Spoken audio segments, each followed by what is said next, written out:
नमस्कार, अपना बिहार देख रहे हैं आप। आपके साथ मैं हूं संतोष कंबार। बुलेटिन की शुरुआत करेंगे आरक्षण पर मचे सियासी घमासान की खबर से। तेजस्वी यादव ने बिहार में आरक्षण का दायरा बढ़ाने के फैसले को 9वीं अनुसूची में शामिल करने की मांग की है। तेजस्वी यादव ने कहा कि नीतीश कुमार अगर केंद्र से बात नहीं बनवा पाए तो वो आंदोलन करेंगे। तेजस्वी यादव के बयान पर बिहार में सियासी बयानबाजी तेज हो गई है। तो ये लोग खेलना चाह रहे हैं, ये साफ दिखाता है कि इनके नियत पे सवाल उठ रहा है। बिहार विधानसभा के चुनाव भले ही अगले साल होने वाले हैं, सियासी माहौल बनाने और राजनीतिक मुद्दों को गरमाने का काम अभी से तेज हो गया है। आरजेडी नेता तेजस्वी यादव 15 अगस्त से राजनीतिक यात्रा पर निकल रहे हैं। उसके पहले तेजस्वी ने आरक्षण के आजमाए हुए हथियार को फिर से धार देना शुरू कर दिया है।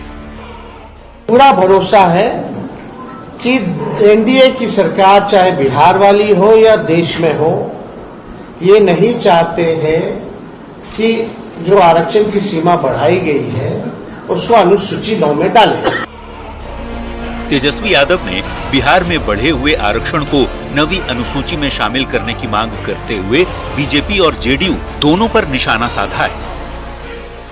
तो ये खेल जो ये लोग खेलना चाह रहे हैं, ये साफ दिखाता है कि इनके नियत पे सवाल उठ रहा है, कि इनके नियत ही नहीं है कि इसको शेड्यूल 9 में किया जाए। तेजस्वी यादव के आरक्षण वाले दांव पर बिहार में सियासत बेहद गर्म है और बयानबाजी तेज। किसने क्या कहा वो भी बताएंगे, सुनाएंगे, लेकिन पहले ये जानना जरूरी है कि 9वीं अनुसूची है क्या और कैसे। तेजस्वी यादव 9वीं अनुसूची के बहाने राजनीतिक जमीन मजबूत करने में जुटे हैं। भारत के संविधान में फिलहाल 12 अनुसूचियां हैं। 9वीं अनुसूची में केंद्रीय और राज्य कानूनों की एक लिस्ट है। 9वीं अनुसूची में शामिल कानून को अदालतों में चुनौती नहीं दी जा सकती, यानी 9वीं अनुसूची में डाले गए कानूनों को न्यायिक समीक्षा से छूट मिल जाती है।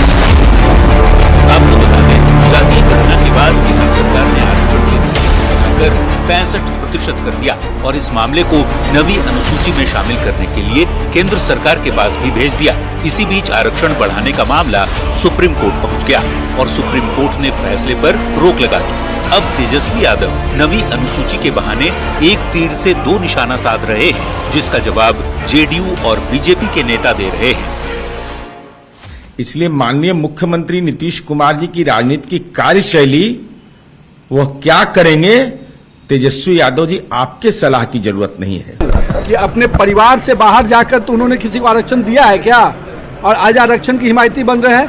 नेता बनेंगे तो राबड़ी देवी, नेता बनेंगे तो तेजस्वी यादव, नेता बनेंगे तो लालू यादव, इसके नेता बनेंगे तो मीसा भारती, इसके इतर कहाँ गए थे तेजस्वी यादव?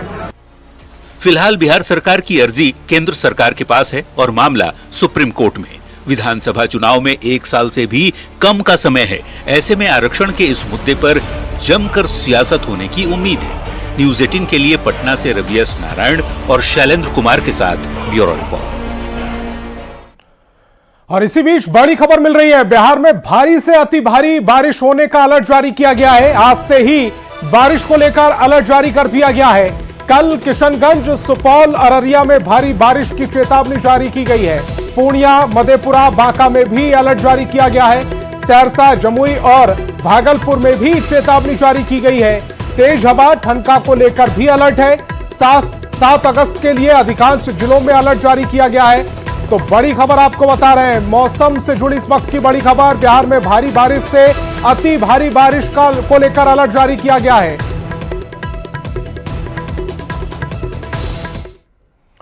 SC/ST में सब कोटा बनाने के फैसले को पढ़ने के बाद ही पूरे प्रतिक्रिया दी जा सकती है। यह कहना है कि बिहार के ग्रामीण कार्य मंत्री अशोक चौधरी का। उन्होंने आरक्षण के लिए सब कास्ट बनाने के फैसले पर कहा है कि नीतीश कुमार ने 10 साल पहले ही ये पहल कर दी थी। क्रीमी लेयर के मामले पर मंत्री अशोक चौधरी ने कहा है कि शेड्यूल कास्ट को आगे बढ़ाने के लिए आरक्षण दिया गया था और फिर उसकी समय सीमा बढ़ाई गई है। अब सरकार और संसद की क्रीमी लेयर के मुद्दे पर फैसला करना है। आज जो ऑब्जर्वेशन सुप्रीम कोर्ट का जजमेंट आया वो 10 साल पहले हमारे नेता बिहार में कर चुके हैं। इसीलिए उस पर तो हम लोगों को कोई टीका टिप्पणी करना नहीं है। उस जजमेंट के हम लोग पक्षधर हैं और उस जजमेंट का हम स्वागत करते हैं। लेकिन जहां तक क्रीमी लेयर की बात की जा रही है, तो क्रीमी लेयर तो जो रिजर्वेशन के शेड्यूल कास्ट जो है, जिस कास्ट को शेड्यूल में रखा गया था, उनको तो अनटचेबिलिटी के लिए दिया गया था। वो कभी भी वो क्राइटेरिया सोशल या इकोनॉमिकल नहीं था। जो कास्ट अनटचेबल थे उनको दिया गया था और उस समय 10 साल का रिजर्वेशन दिया गया था। ये 10 साल के लिए ये प्रोविजन रहेगा, वो बढ़ता गया 10 साल 10 साल 10 साल। अब ये तो सरकार को निर्णय करना है, पार्लियामेंट को निर्णय करना है, लेकिन इस पर फाइनल वर्डिक्ट हम सब लोगों का तभी आएगा जब पूरी तरह से हम लोग इन चीजों को देखेंगे। और सियासत से इतर लालू प्रसाद का अनोखा अंदाज देखने को मिला है। आइसक्रीम खाते हुए लालू प्रसाद यादव नजर आए हैं। पटना के बोरिंग रोड चेक पोस्ट पर लालू प्रसाद यादव आइसक्रीम खाते हुए नजर आए हैं। पार्लर से आइसक्रीम मंगवाकर वो स्वाद लेते हुए दिखे। पूर्व मंत्री श्याम रजक भी उनके साथ थे। एम्बुलेंस में बैठे हुए लालू प्रसाद आइसक्रीम खाते हुए नजर आ रहे हैं। एक्सक्लूसिव तस्वीरें इस समय आप देख पा रहे हैं, जहां पर लालू प्रसाद यादव एम्बुलेंस में बैठे हुए हैं, लेकिन आइसक्रीम खाते हुए लालू प्रसाद यादव इन तस्वीरों में देखे जा सकते हैं। पार्लर में आइसक्रीम का स्वाद लेते हुए लालू प्रसाद यादव को देखा जा रहा है। ये तस्वीरें इस समय हम आपको दिखा रहे हैं पटना से। अगर मैं आपसे पूछूं कि आपने कभी 4 करोड़ कैश एक साथ देखा है, शायद आपका जवाब हो नहीं। लेकिन अब हम जो खबर आपको दिखाने जा रहे हैं उसमें हम आपको एक साथ 4 करोड़ रुपए कैश दिखाएंगे और यह भी बताएंगे कि कैसे किसानों के साथ ठगी की जाती है। उन्हें जरा सा लालच देकर उनकी पूरी साल की मेहनत को हड़प लेते हैं ठग। ठगी का पूरा खेल इस रिपोर्ट के जरिए समझिए।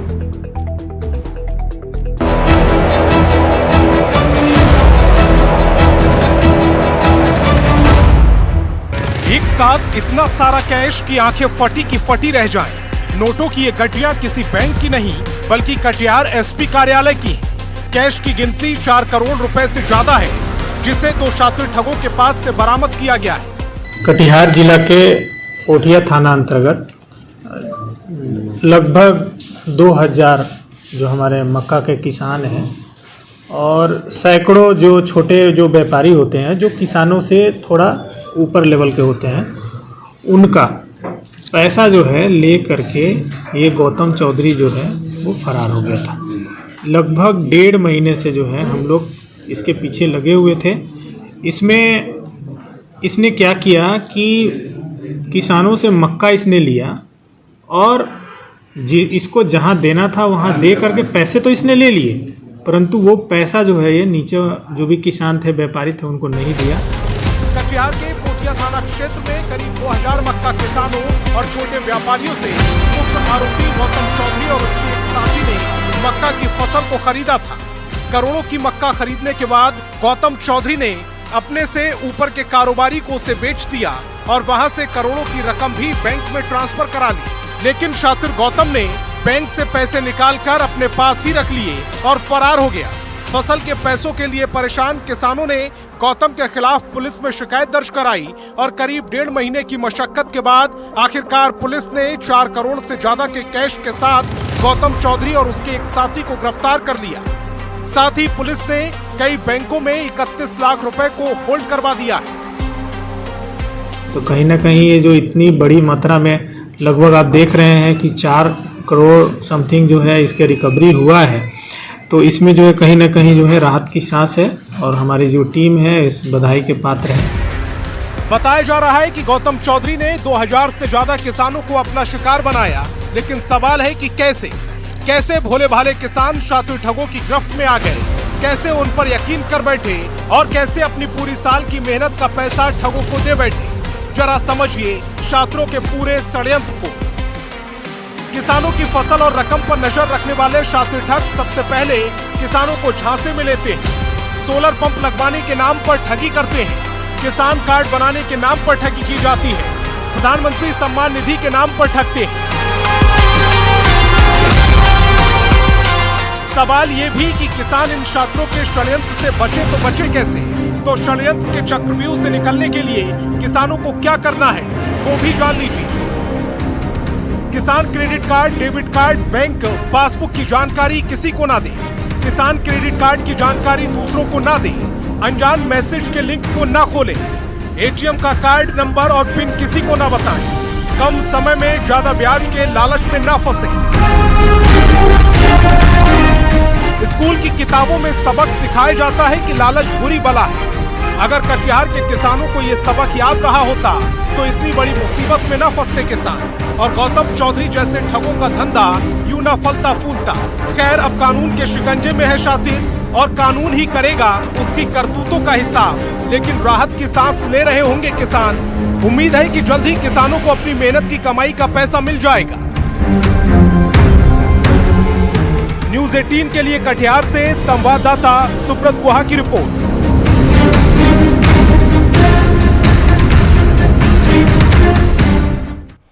महाराष्ट्र में सतारा जिले में कराड़ से दिल दहला देने वाली खबर आई है। बिहार के मुजफ्फरपुर की रहने वाली एक लड़की को उसके सिरफिरे आशिक ने ऊंची इमारत से नीचे फेंक दिया, जिससे उसकी मौके पर ही मौत हो गई। आरोपी जो है वो पुलिस की गिरफ्त में है, लेकिन आरुषि की मौत के पीछे की वजह क्या है और क्यों उसके घर में सन्नाटा पसरा हुआ है, एक रिपोर्ट के जरिए समझाते हैं। हत्या, साथ पढ़ने वाले ध्रुव ने दिया मौत का धक्का। झगड़े के बाद चौथी मंजिल से दिया धक्का। आरोपी के शक और गुस्से ने ले ली आरुषि की जान। पुलिस की गिरफ्त में आरोपी ध्रुव छिक्का। हरियाणा के सोनीपत का रहने वाला है आरोपी।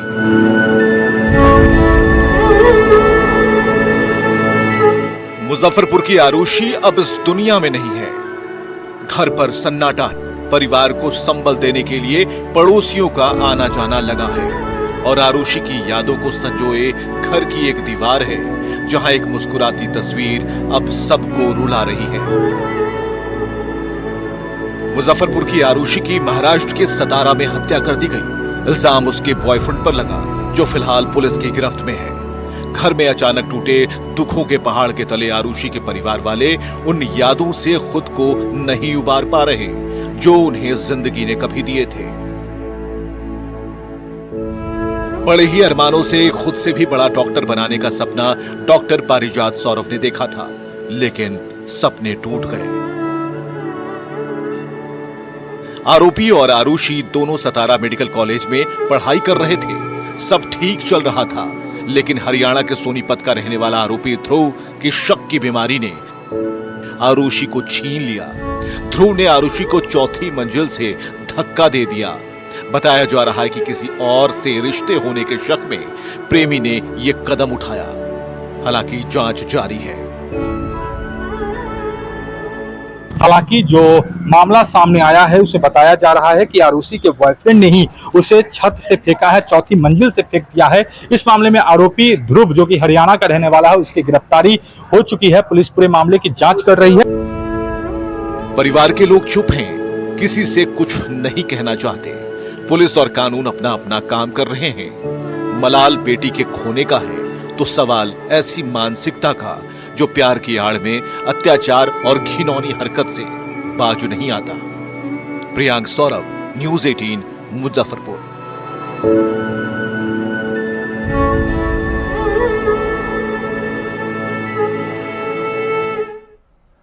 और पटना पुलिस की वर्दी एक बार फिर से शर्मसार हुई है। पटना पुलिस की कार्रवाई फिर से सवालों के घेरे में है। एक युवक की पुलिस कस्टडी में इतनी पिटाई की गई कि उसकी मौत हो गई। रिश्तेदारों के आरोप की पुष्टि पोस्टमार्टम रिपोर्ट में भी की गई है। आखिर क्या है पूरा मामला और क्यों पीड़ित परिवार पटना पुलिस को हत्यारी पुलिस कह रहा है, इसे समझने के लिए हमारी ये रिपोर्ट देखिए। पटना पुलिस की पिटाई से युवक की मौत। किडनैपिंग के शक में जितेश हुआ था अरेस्ट। पोस्टमार्टम रिपोर्ट में पिटाई से मौत की पुष्टि। वर्दी पर लगा दाग, पटना एसएसपी क्यों है चुप? रेलवे में 2 बार नौकरी बाबू के हो गए हाल, वहाँ दूरी के चलते न गेलन कि नौकरी ले। रोती हुई एक माँ अपने होनहार बेटे की पुलिस पिटाई से हुई मौत पर सवाल पूछ रही है। एक माँ पूछ रही है कि क्या पटना पुलिस क्रिमिनल बन गई?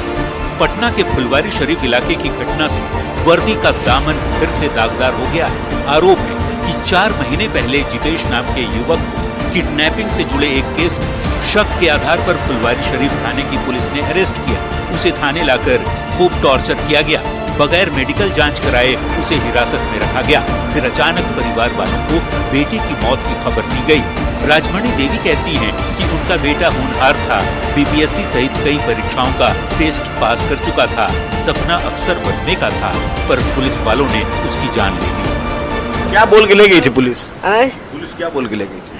अब ये के बारे में वहाँ बाबू जानेगा, हम विशेष नहीं जानेंगे। बाबू को उन्हीं केस अथी के खाली शाखा के आधार पर अथी कर दिया, अथी कुछ का है बाबू केस। अब बाबू के पुलिस हमर ले गल पकड़ के, अब बाबू के पुलिस पीट के हमर जान मार देलक है। बाबू को अथी में न हलन, बाबू हमनी के जानकारी में हलन कि बाबू हमर कहाँ हलन। ठीक ना, बात भी रोज बाबू से होत है, रोज भी बाबू से बात होत है। बाकी जब वो ले गेल तो माता पिता के फोन न काहे कैलक, तो पुलिस क्रिमिनल न हो गए बाबू। आरोप है कि पुलिस ने जितेश की बॉडी पीएमसीएच में ही छोड़ दिया, ये कहकर कि उसकी हालत नाजुक बनी हुई है। पर जितेश की सांसें तो थाने में ही थम चुकी थी। अपने बेटे को खोने के बाद ये परिवार हफ्तों ठोकरें खाता रहा। पुलिस से जब मदद नहीं मिली तो मानवाधिकार आयोग का दरवाजा खटखटाया। आखिरकार आयोग की पहल पर मेडिकल बोर्ड की टीम गठित हुई और पोस्टमार्टम रिपोर्ट में जो खुलासा हुआ उसने पुलिस के झूठ को बेनकाब कर दिया। रिपोर्ट में इस बात की पुष्टि हुई कि जितेश की मौत पिटाई और ब्लड क्लॉटिंग के चलते हुई थी। फुलवारी शरीफ थाने के पुलिसकर्मियों पर इतने संगीन आरोप लगने के बावजूद पटना के एसएसपी खामोश हैं। कार्रवाई के नाम पर फुलवारी शरीफ के एसएचओ को 3 दिन पहले ही सस्पेंड किया गया है। कानूनी कार्रवाई क्यों नहीं की गई, इस बाबत जब पटना एसएसपी से हम बात करने आए तो उन्होंने ऑन द कैमरा कुछ भी कहने से साफ मना कर दिया और कहा कि मामला अभी न्यायालय में विचाराधीन है, इसलिए हम कुछ नहीं कह सकते। एसएसपी ने हमारे सवालों पर चुप्पी साध ली, पर कई सवाल खड़े हो रहे हैं। सवाल ये कि पुलिस ने जितेश का मेडिकल टेस्ट क्यों नहीं कराया? 4 महीने बाद क्यों सस्पेंड हुए फुलवारी शरीफ थाने के एसएचओ? दोषी पुलिसकर्मियों पर क्रिमिनल केस दर्ज क्यों नहीं हुआ? न्यूज 18 के सवाल पर पटना एसएसपी क्यों चुप रहे? सवाल ही नहीं, इस पूरे मामले में फुलवारी शरीफ पुलिस ने सुप्रीम कोर्ट के उस गाइडलाइन का भी उल्लंघन किया जिसके तहत किसी भी आरोपी को पूछताछ के लिए हिरासत में लेने से पहले उसका मेडिकल टेस्ट करवाया जाता है। वैसे जितेश की मौत के बाद आरोपी पुलिसकर्मियों पर क्या कुछ एक्शन लिया जाता है, ये देखने वाली बात होगी। न्यूज 18 के लिए पटना से अमित कुमार के लिए। और खबर मुजफ्फरपुर से है, जहां रक्सा में तिरहुत नहर का बांध टूट गया। बांध टूटने के बाद वार्ड 13, 14, 15 और 16 के कई घरों में पानी भर गया। लोगों का कहना है कि घर में पानी भर जाने से उन्हें काफी दिक्कतों का सामना करना पड़ रहा है। पीड़ित लोगों की शिकायत है कि अब तक उनकी किसी ने मदद नहीं की है। हालांकि सीओ का कहना है कि नहर से पानी के बहाव को रोक दिया गया। 8:30 बजे रात में टूट गया है बांध। हाँ। अच्छा, अचानक से पानी बढ़ा? हाँ, अचानक से। हाँ। कैसे अभी रह रहे हैं? अब ऐसा ही रह रहा है, बिना खाए पीले ऐसे ही घूम रहे हैं। हाँ, कोई जिला प्रशासन के तरफ से सहयोग? कोई नहीं आया है। 9 बजे आया पानी, मेरा घर और सब दह गया, मेरे बच्चे का पढ़ाई लिखाई सब खत्म हो गया। अब क्या करेंगे सरकार वही बताएंगे। हाँ, कितना दिक्कत हो गया? बहुत दिक्कत है। अचानक पानी आ गया जी। आते पड़ 7 बजे अचानक से? 8:30 कै बजे? 8:30। अच्छा, तो कैसे अभी कितना परेशानी हो रहा है? परेशानी बहुत है, परेशानी तो ऐसे ना राते खैली नहीं खैली, अब ऐसे कथी कहो। अच्छा, अभी तक कोई जिला प्रशासन की टीम में जांच करने आया? ना कोई ना है। और तिरहुत बांध टूटने की जानकारी मिलने पर पूर्व मंत्री अजीत कुमार मौके पर पहुंचे और बांध का जायजा लिया। साथ ही इसकी मरम्मत के लिए अधिकारियों से बात की। वहीं इस तटबंध के टूटने को लेकर पूर्व मंत्री ने बड़ा सवाल उठाते हुए इसके पीछे किसी की साजिश को बताया। मामले को लेकर डीएम ने बताया कि टूटे हुए तटबंध की मरम्मत कराई जा रही है। पानी को भी नहर में तत्काल रोक दिया गया है। हमको लगता है कि जिस तरीके से ये बांध टूटा है, क्योंकि हम भी तो आते जाते रहते हैं, हमें भी हर चीज की जानकारी साथियों से मिलता रहता है। हमको लगता है कि ये कोई न कोई साजिश के तहत ये बांध टूटा है और इसकी भी जांच होनी चाहिए। कल शाम में इसकी सूचना मिली और अविलंब हम लोगों ने जो है पूरी टीम को, कार्यपालक अभियंता और जितने संवेदक हैं, इंजीनियर, सबको मोबिलाइज करवाया। सब लोग देर रात्रि पहुंच भी गए थे। अनुमंडल पदाधिकारी, SHO, CO सब लोग वहां थे। हम लोगों की पूरी परिस्थिति पर नजर है और मेरी अभी बात भी हुई है। उन लोगों ने उस टूटे हुए पोर्शन को बांधने का काम भी शुरू कर दिया है। तो अपना बिहार में फिलहाल इतना ही। आप देखते रहिए News 18 बिहार झारखंड।